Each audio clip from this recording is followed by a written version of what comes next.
Coming here today, 7 years later, and hearing a joint recommendation for conditional discharge, what does that mean to you? It just confirms what I thought from the verdict. You know, I thought 5 years and this guy will be free, and sure enough, this is how the system works, and it's proof to me that he's just another notorious NCR killer out on the loose.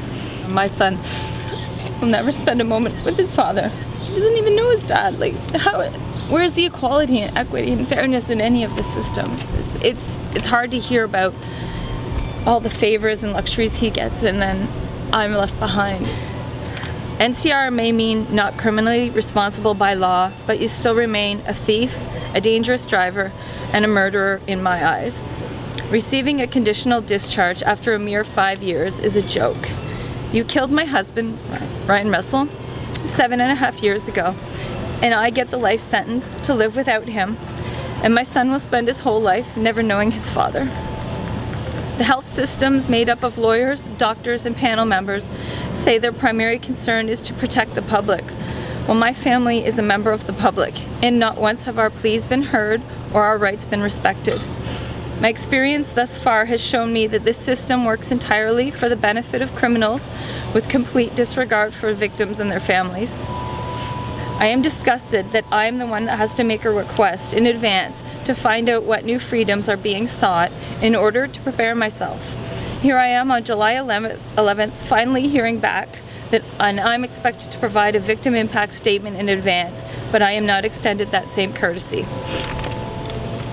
This process is unfair in so many ways. It has all but forgotten that Ryan was murdered by this man. It's all about how fast he can be pushed through the system and given the all clear. Where is his accountability in all of this? Why are so many people working for him and speaking up for him while the victims and their family have zero advocates? Why can't he speak up and answer questions during these hearings?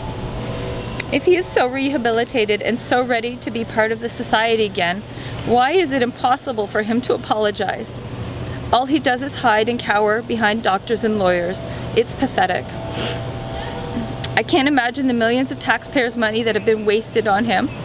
That money would be better off spent on so many good things for our communities. Instead, it's wasted on a murderer. No doubt you will continue to drain taxpayers for the rest of your life.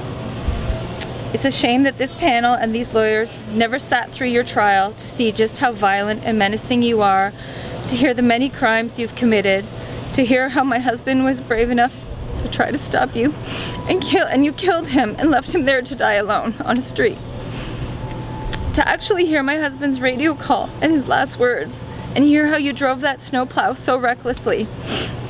To see my husband's graphic injuries and know how his skull was broken, and to know how many officers it took to stop you that morning, that tasering and shooting you was the only way to stop you.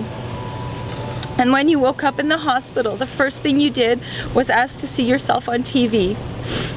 You took away my love, my partner, and my best friend in the worst way possible. You took a father from a 2-year-old boy.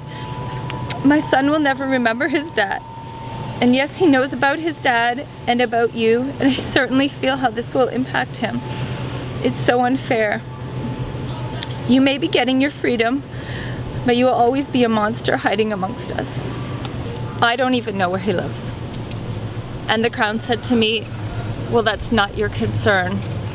But it is, because I go around the GTA as many as you do, and I think it's a right for me to know exactly where he is so that I never encounter this person on my own. And I think it would be helpful for him to experience these stressors, for people to know where this man is living, so they too can be aware of the situation they could be in.